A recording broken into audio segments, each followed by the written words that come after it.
Vamos a leer en el libro de Primera Epístola Universal de Juan, capítulo 2. Hoy vamos a hablar del crecimiento y madurez en la vida del creyente.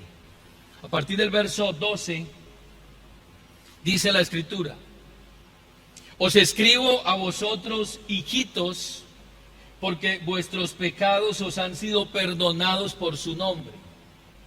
Os escribo a vosotros, padres, porque conocéis al que es desde el principio. Os escribo a vosotros, jóvenes, porque habéis vencido al maligno. Os escribo a vosotros, hijitos, porque habéis conocido al Padre. Os he escrito a vosotros, padres, porque habéis conocido al que es desde el principio. Os he escrito a vosotros, jóvenes, porque sois fuertes y la palabra de Dios permanece en vosotros y habéis vencido al maligno. Oremos. Padre, gracias en esta preciosa mañana.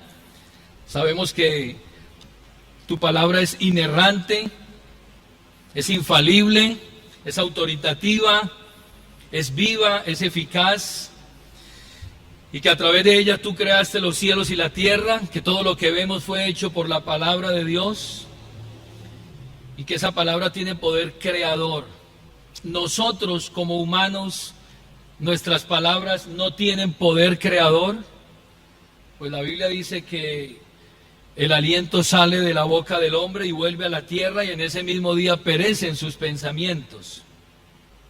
Pero la palabra de Dios es creadora, puede crear de la nada, puede hacer y mandar que existan las cosas por el poder que hay en tu palabra. Esa palabra también puede crear nuevas criaturas, puede regenerar, puede transformar y cambiar nuestros corazones. Es la única palabra que puede cambiar al hombre. Permite que en esta mañana seamos expuestos a ella, y que ella haga aquello para lo cual ha sido enviada, para gloria y honra de tu nombre. En el nombre de Jesucristo damos gracias. Amén. Siéntese, por favor, tenga la bondad. Crecimiento y madurez en la vida del creyente.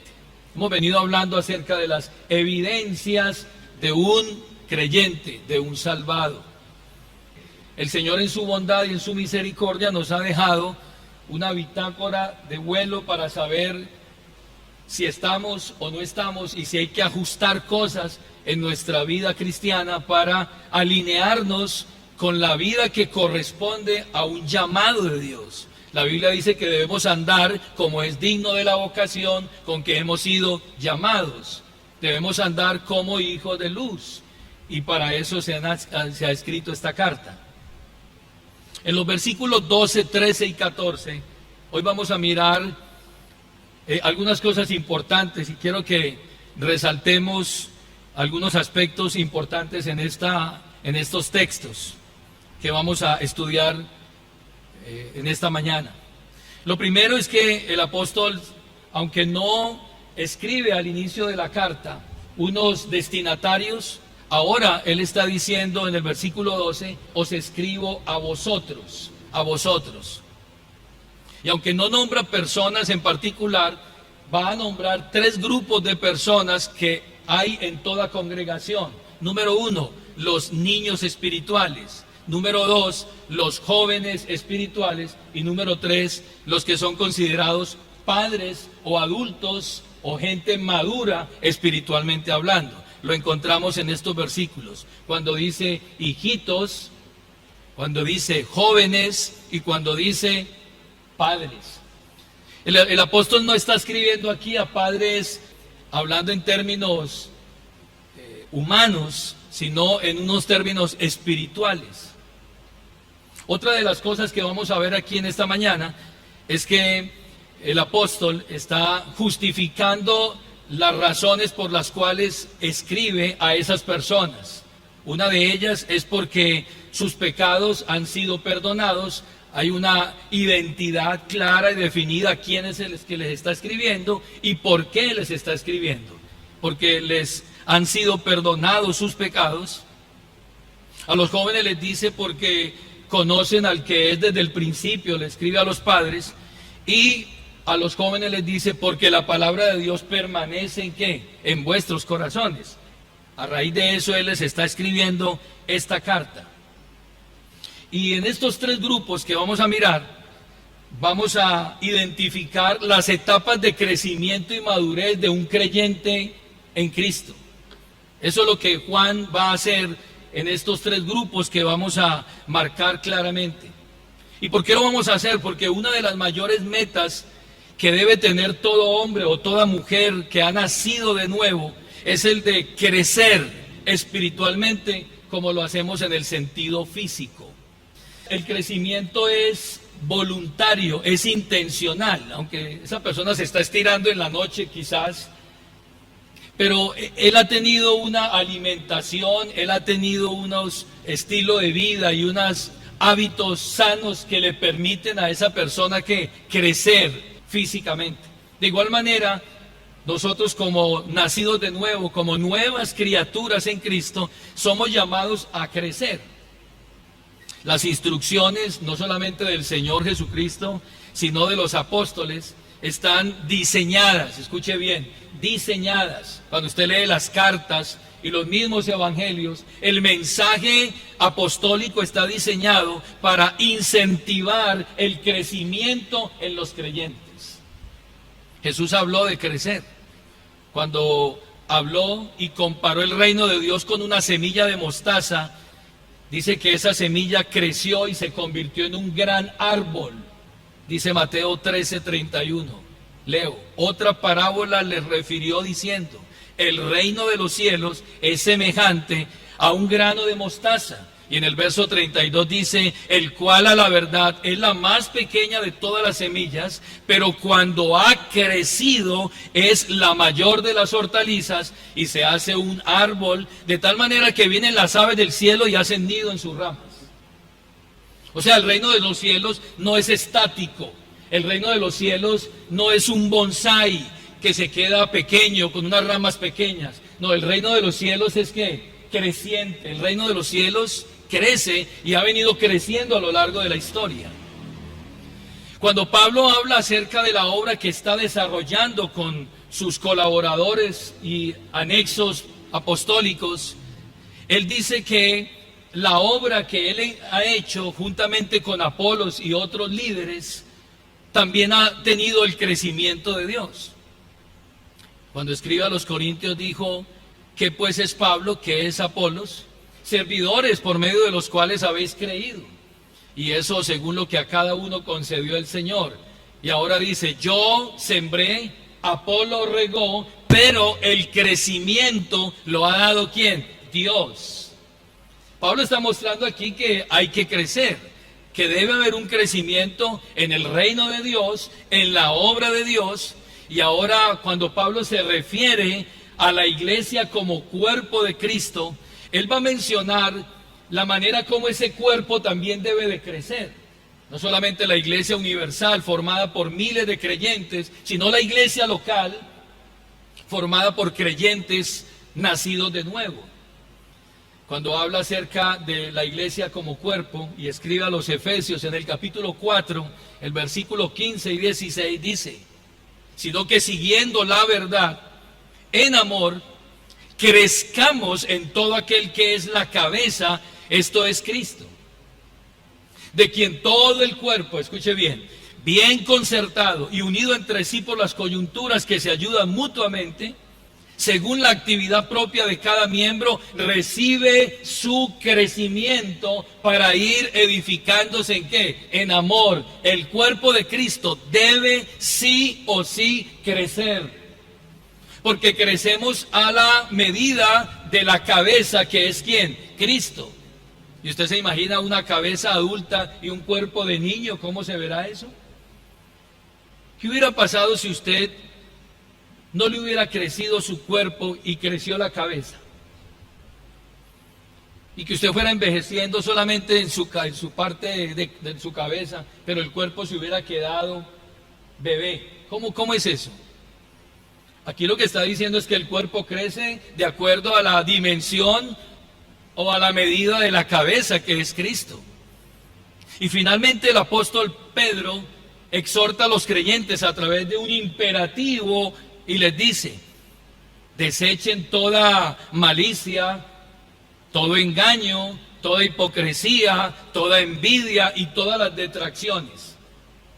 Y deseen como niños recién nacidos la leche espiritual no adulterada, para que por ella, ¿qué?, crezcáis para salvación.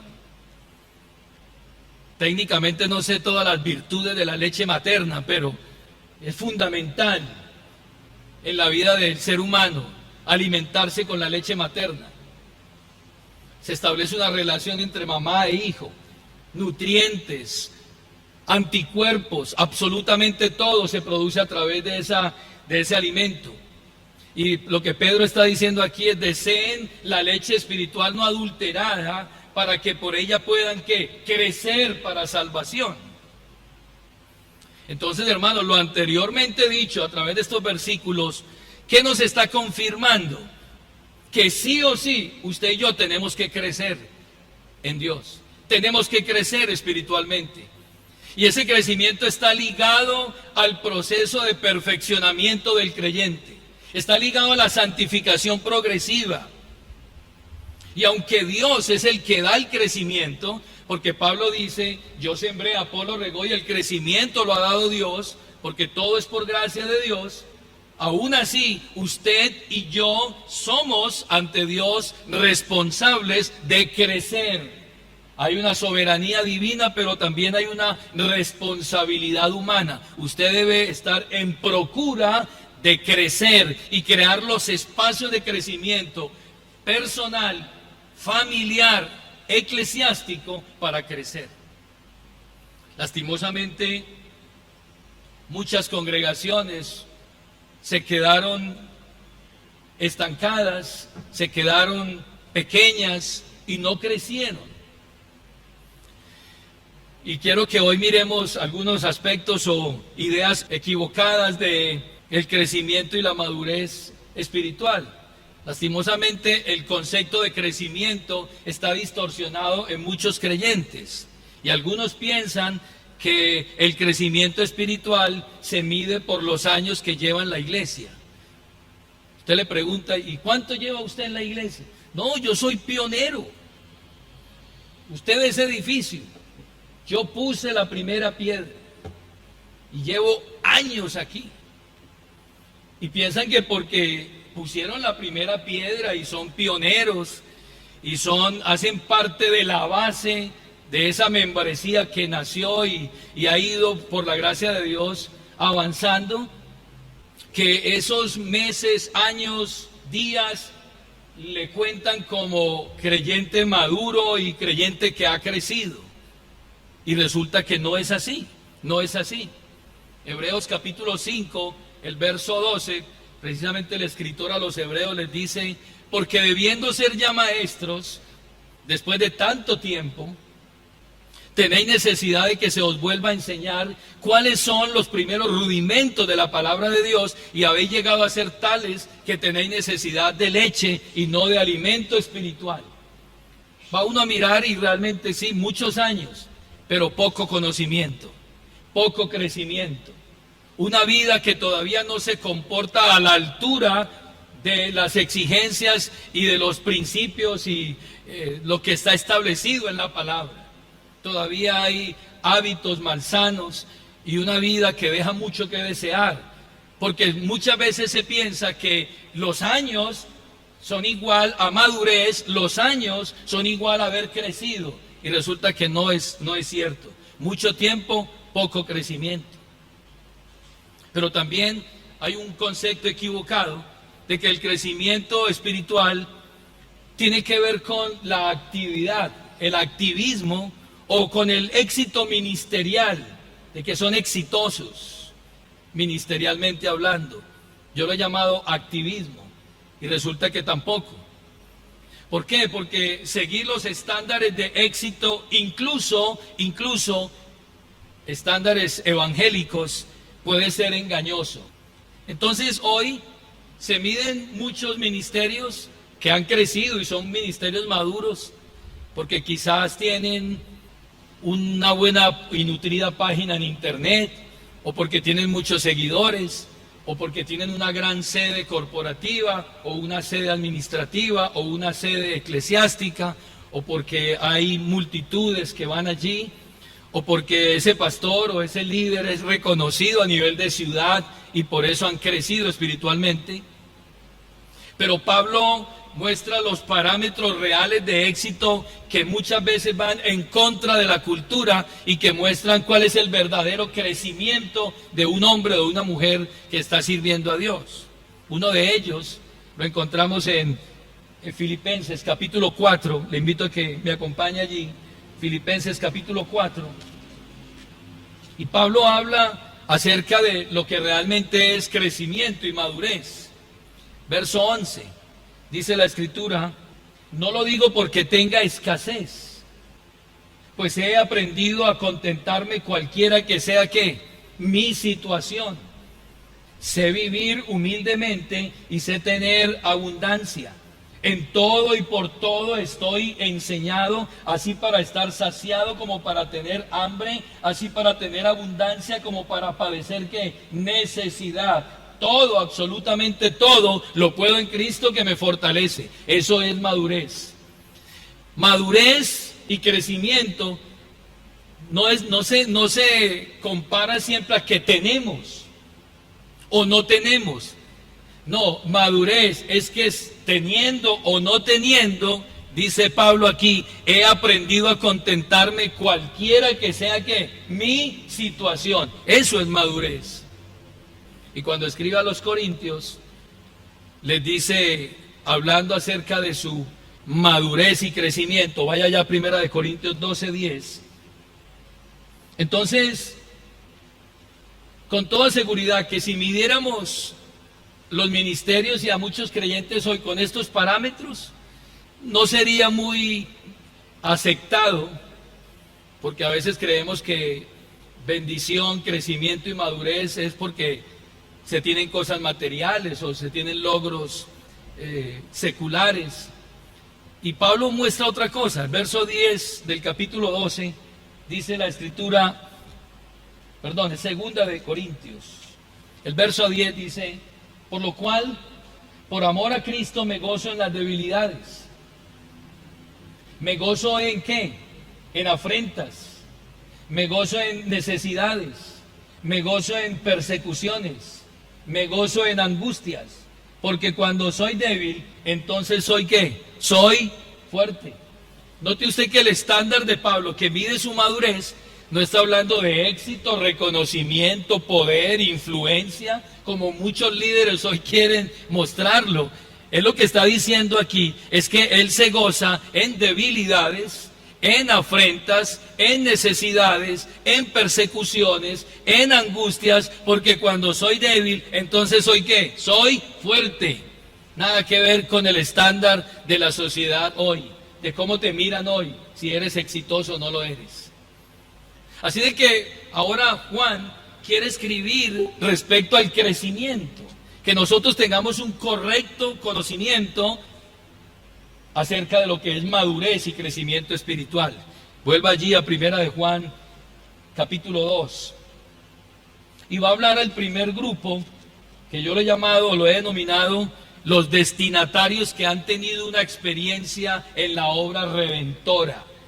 Los destinatarios que han tenido la experiencia en la obra redentora, que somos todos los que hemos sido llamados y salvados. En el versículo 12, entonces aparece el primer grupo, que es el grupo general de aquellos que han experimentado la obra redentora.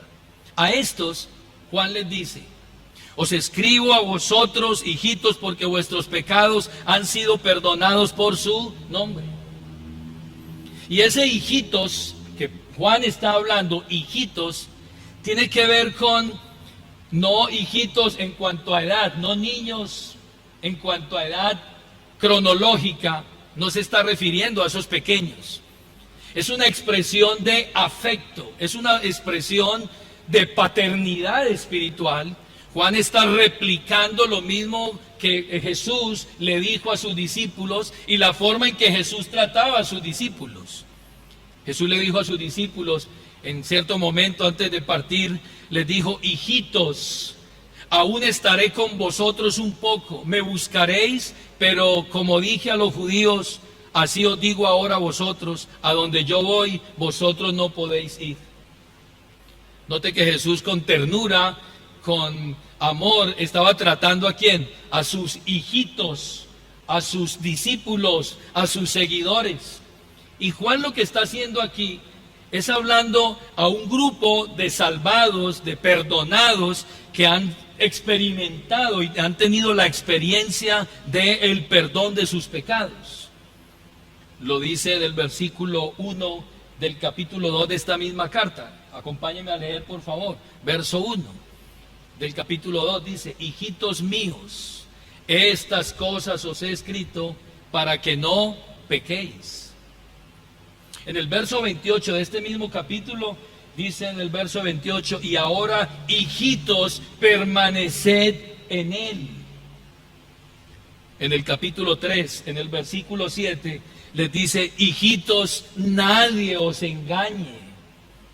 En el capítulo 3, en el verso 18, reitera: hijitos míos, no amemos de palabra ni de lengua, sino de hecho y en verdad. Y en el capítulo 5, en el versículo 21, les dice: hijitos, guardaos de los ídolos. Amén. Entonces aquí, a través de esta expresión, lo que está mostrando es una relación de paternidad con esos a los cuales él llama hijitos. Esos hijitos que confían en Cristo como el único y suficiente Salvador y Señor.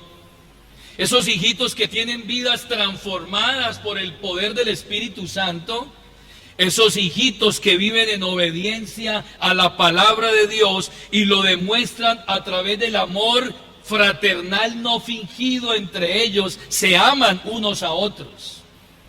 Estos hijitos son quienes están disfrutando de la seguridad y del beneficio del perdón de sus almas.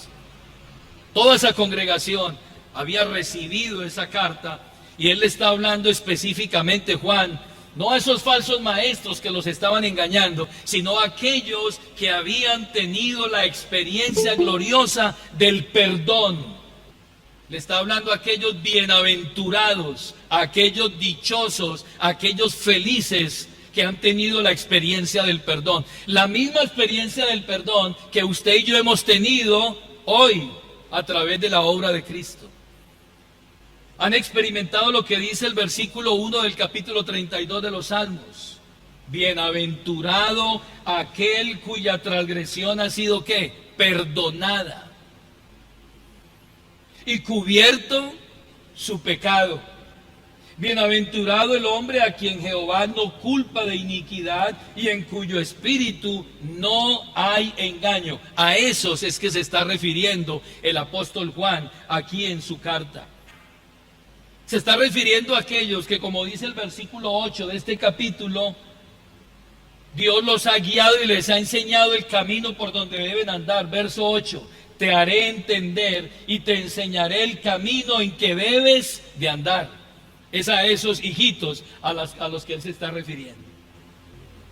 Se está refiriendo a aquellos, como dice el verso 11, que se alegran en Jehová y se gozan como justos y cantan con júbilo todos vosotros los rectos de ¿qué? De corazón.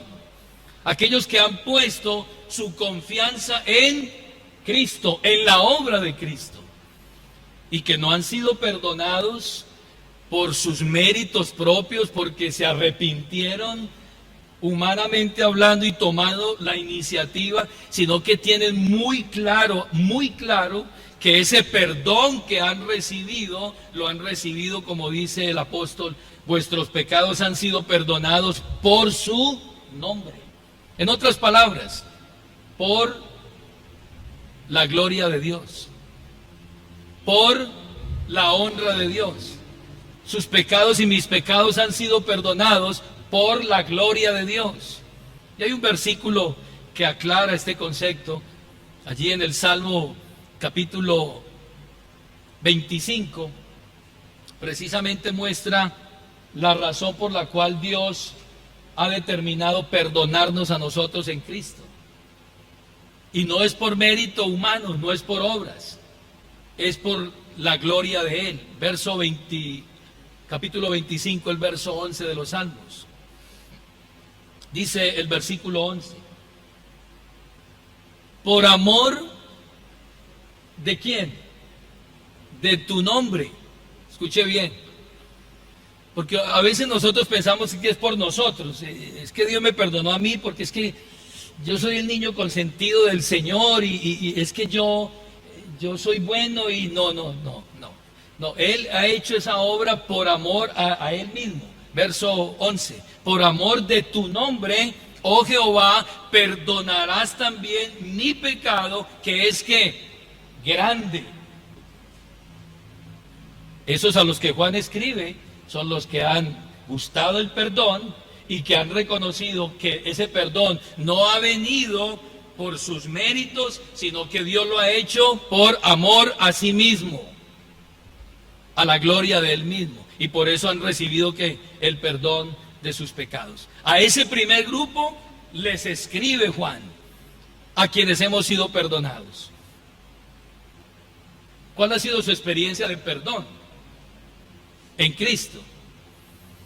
Pues algunos creyentes aún siguen pensando y dudando y poniendo en tela de juicio el perdón que han recibido de parte de Dios en Cristo. Y quiero invitarles en esta mañana, hermanos, para que nosotros nos fortalezcamos en este principio, y es que nuestros pecados pasados, presentes y futuros ya fueron perdonados en Cristo. La deuda ya fue pagada. La ira de Dios cayó sobre Él, pues Él es la propiciación por nuestros pecados, y nosotros hoy hemos sido justificados en Cristo. No hay razón por la cual usted hoy esté dudando del perdón. No hay razón para que usted esté continuamente pensando que ese pecado que cometió en el pasado todavía está ahí, que Dios está haciendo énfasis en él. No, es un error grave eso. Tiene que haber una iglesia convencida de que la obra de Cristo es eficaz. Pregunto, ¿cree usted en la eficacia de la muerte de Cristo? ¿Cree usted que la muerte de Cristo hace 2000 años hizo posible que la deuda que usted tenía con el Padre fuera saldada totalmente? Claro, totalmente. La muerte de Cristo es eficaz en nuestras vidas. Y lo que se debía absolutamente fue pagado, fue saldado. La justificación que recibimos no es temporal, no es que hoy me justificaron y ya mañana no me justifican. No, yo fui justificado, y el que ha sido justificado es justificado, y ese don es irrevocable, pues la Biblia dice que los dones y el llamamiento son irrevocables, y algo irrevocable es que no se puede quitar. Y si usted ha sido sentado con Cristo en lugares celestiales, no es que hoy lo sientan y mañana lo bajan. No, usted fue sentado y ahí se queda. Porque esa salvación es segura, porque esa salvación está basada en la gloria de Dios y en la obra de Cristo. Es una obra eficaz la que hemos recibido. Vuelva allá a Primera de Juan. Luego aparecen unos destinatarios, que es un grupo que hace parte de esos salvados, perdonados, pero que son esos infantes espirituales, niños espirituales, a los cuales también llama hijitos, pero ya no es la misma palabra utilizada para los primeros, sino que es otra palabra griega que denota inmaduros, pequeños, dependientes. Es la palabra paidión, una palabra griega que denota inmadurez, ser infantil. Y cuando hablamos en términos espirituales, son aquellos que aún dependen y que pueden que son vulnerables frente a las amenazas externas. Se habla de aquellos que no logran discernir entre lo que es correcto y no es correcto.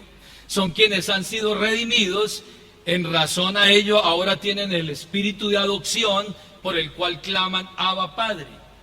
Es decir, esos jóvenes, esos niños espirituales, conocen ¿a quién? Conocen a Dios. Os escribo a vosotros, hijitos, porque habéis conocido ¿a quién? Al Padre. ¿Conocen a Dios? Sí, lo conocen. Como un bebé conoce a su papá. Un bebé usted lo toma y cuando escucha la voz de su papá o de su mamá, él voltea y busca a sus padres. Si usted lo quita de sus brazos, él llora porque siente una amenaza. Y él identifica a sus padres, conoce a sus padres, pero todavía no es capaz de defenderse por sí mismo. Todavía es totalmente vulnerable, dependiente. A esos es que se está refiriendo ¿quién? El apóstol aquí. En Gálatas capítulo 4, el verso 4 al 6, dice que esos niños han sido adoptados, hijos de Dios. Dice el verso 5, para que redimiese a los que estaban bajo la ley, a fin de que recibiésemos la adopción de hijos. Y por cuanto sois hijos, Dios envió a vuestros corazones el espíritu de su Hijo, con el cual clamamos, Abba, Padre. Son esos recién convertidos que tienen el fuego vivo, avivado, que sienten pasión por las cosas de Dios, que usted los ve hablando de Cristo, quieren hacerse amigos en la iglesia, pero todavía no tienen esa capacidad, ese discernimiento espiritual para identificar entre lo que es una doctrina falsa y una doctrina verdadera. Y del mismo modo como un bebé, estos creyentes tienen poco conocimiento básico, poco conocimiento, conocen a sus padres, sí, pero todavía no tienen la madurez. Y en cuanto al entendimiento y la actitud frente a la verdad, no logran todavía discernir. Un bebé no sabe si la leche que le van a dar es adulterada o no, él no sabe. Él simplemente abre la boquita y le dan el tetero y se lo tomó. Es decir, está a merced de otros. Lo mismo pasa con estos hijitos que Juan está hablando aquí. En 1 Corintios 14, 20, acompáñenme por favor, habla de esos niños. Y dice, hermanos, no seáis niños en el modo de pensar, sino sed niños en la malicia, pero maduros en el modo de pensar. Todavía piensan inmaduros. Todavía son bebés espirituales. Fácilmente se pueden sentir, fácilmente se pueden engañar, fácilmente se pueden desviar, fácilmente pueden caer y volver otra vez atrás. Son susceptibles a las seducciones de engañadores y a doctrinas heréticas, y ellos no saben discernir. Oye, ¿tú dónde asistes? En tal lado. ¿Y qué doctrina hay? No, yo no sé. Allá cantan muy rico. Pero tú sabes cuál es la doctrina, cuál es la teología que practica. No, es que allí tengo muchos amigos y la pasamos chévere y me acogieron muy bien. Pero ¿qué doctrina tiene? No, no sé. Le pregunté a una señora, ¿y ahora dónde se está congregando? No, estoy yendo a una iglesia porque me queda cerca de la casa. Imagínese usted. O sea, ella piensa que esa iglesia es correcta porque le queda cerca de la casa. No, yo no voy a una iglesia porque me queda cerca. Yo no voy a una iglesia porque me acogieron muy bien. Yo no voy a una iglesia porque la paso chévere o rico con mis amigos. No, yo voy a una iglesia, número uno, porque tiene una doctrina correcta, porque predica lo que la Biblia enseña. Y es ahí donde yo debo de estar, donde yo soy instruido en la palabra y donde estoy seguro que no me están dando leche adulterada, pues me va a dañar mi crecimiento espiritual. Así de que en cuanto al entendimiento, esos pequeños no tienen el discernimiento y son susceptibles a ser seducidos, engañados en las doctrinas heréticas. Pero como ellos no disciernen, entonces eso es igual. Yo no le veo misterio a eso. Eso es lo mismo, pastor. Allí hablamos de Dios. Efesios 4:14 muestra entonces el cuidado que debemos tener con esos infantes en la iglesia. Porque los hay. Hace poco se bautizaron unos hermanos y yo aspiro, hermanos, que no los soltemos, porque ellos son bebés espirituales y ellos deben seguir creciendo en el conocimiento. Verso 14 del capítulo 4 de Efesios, dice la Biblia, para que ya no seamos niños fluctuantes. ¿Qué es un fluctuante? Fluctúa. No, es que estoy como desanimadito, ya me desanimé. ¿Pero qué pasó? Usted estaba todo contento antes del bautismo y se bautizó y no lo volvimos a ver. ¿Qué pasó? No, es que estoy como aburridito, como que ya no me saludan igual, ya los hermanos han cambiado, o pasó esto, o me senté en una banca y había un chicle y se me dañó el pantalón y por eso no voy a volver. Y yo como que escuché que estaban hablando de mí, y entonces él se pega de pequeñas cosas y fluctúa. Verso 14, para que ya no seamos niños fluctuantes llevados por doquier de todo viento de doctrina, por estratagema de hombres que para engañar emplean con astucia las artimañas de ¿qué? De el error. Los niños espirituales son vulnerables a las estratagemas, a los engaños, a los vientos, y fácilmente se tambalean. Verso 15, sino que siguiendo la verdad en amor, crezcamos en todo aquel que es la cabeza, esto es que Cristo. Debemos vigilar a esos pequeños, debemos preguntarles cómo están, debemos seguir instruyéndoles y seguir alimentándoles con la leche espiritual. Y aunque estos creyentes es importante elogiar su amor apasionado, su devoción entusiasta, quieren venir a todas las reuniones de iglesia, son sinceros con Dios y con los hermanos y tienen una visión muy optimista, ¿cierto?, del futuro, pero también hay que alertarlos. ¿Por qué? Porque vendrán muchos a engañarlos, vendrán muchos a quererlos desviar, y a ellos habrá que advertirlos contra el peligro de ser descarriados por falsos maestros y doctrinas que son inspiradas netamente por demonios, doctrinas de demonios, que los quieren que apartar. A estos, la Escritura nos dice que muchos engañadores han salido por el mundo que no confiesan que Jesucristo ha venido en carne. ¿Y a quiénes buscan los engañadores? No van a buscar a los más robustos, a los más fortalecidos, no, buscan a los inconstantes, buscan a los indoctos, buscan a los niños, buscan a los más fáciles, a los más vulnerables de la iglesia para sembrarles falsa doctrina, sembrarles engaño, sembrarles inconformidad, y hacen que ellos fácilmente se vayan y pierdan absolutamente todo. Con estos tendremos que estar cuidándolos, protegiéndolos, mirando cómo van en el camino de la vida cristiana. Así de que alertarlos también. Váyase a segunda de Juan, segunda epístola de Juan, en el versículo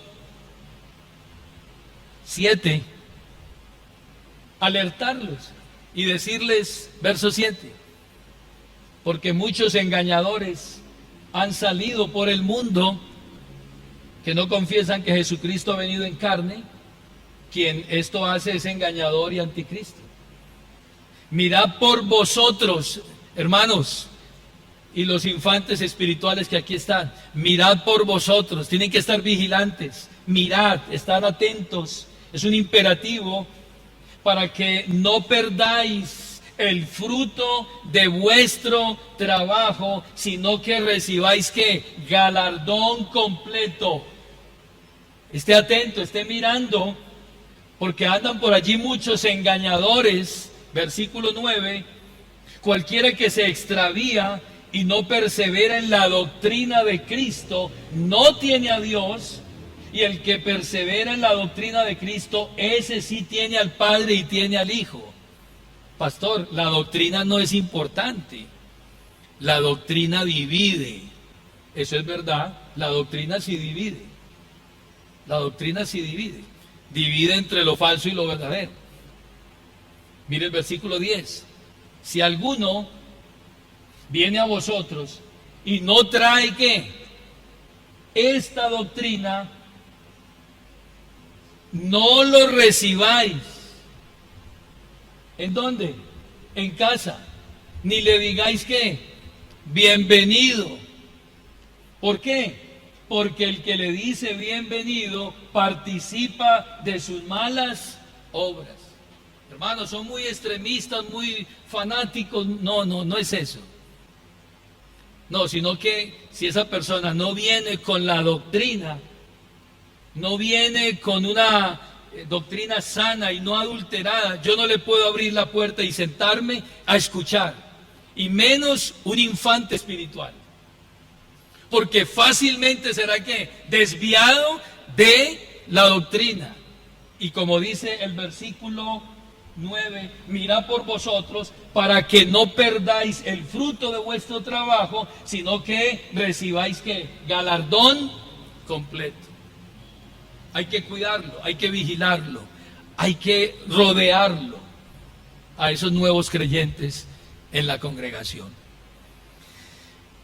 Hay dos grupos más, no quiero abarcarlos de forma rápida porque tenemos que ir haciendo énfasis. Pero quiero, hermanos, que oremos por esos nuevos creyentes que hay en la congregación y los que vendrán. Y oremos por los que quizás pensando que son maduros espirituales, no lo son. Y se han quedado estancados, se han quedado estáticos en cuanto al conocimiento, al crecimiento espiritual que debe tener todo creyente en Cristo.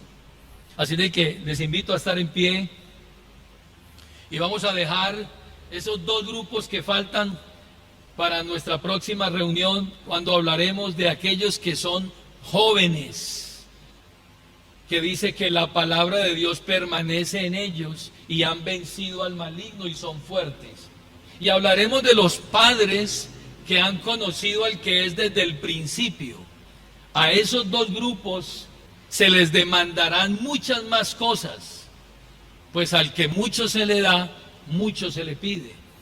Pero vamos a orar hoy por quienes han iniciado en esta carrera espiritual, que han dado un paso de fe creyendo en que sus pecados han sido perdonados. Vamos a orar por aquellos que están comenzando apenas en el camino. Oremos y démosle gracias al Señor en esta hora. Padre, muchas gracias por el perdón de pecados que hemos recibido. Padre, porque a través de esta carta tú nos muestras cuán vulnerables son aquellos creyentes infantes en la fe, quizás vulnerables a doctrinas, vientos de doctrina que pueden sacarles. Hoy hay una avalancha de predicadores, de maestros que tuercen la palabra de verdad para su propio beneficio y que son itinerantes, nadie los conoce, nadie da fe y testimonio de ellos, no han sido enviados por nadie, se han autoproclamado apóstoles y profetas y vienen engañando y siendo engañados y están haciendo gran daño en la vida de muchos creyentes que por su inmadurez no pueden discernir correctamente lo que es la verdadera doctrina de Cristo. Oramos por los recién convertidos de esta iglesia y que a su vez nosotros como creyentes maduros podamos rodearles y cuidarlos, pues el enemigo buscará desestabilizarlos a través de mensajeros y de siervos de engaño que usan artimañas del error para sacarles del camino. Te pedimos, Señor, que ayudes a estos creyentes y que podamos cumplir fielmente la responsabilidad que tenemos con ellos. Lo pedimos en el nombre de Jesucristo. Amén. Siéntese, por favor, tenga la amabilidad.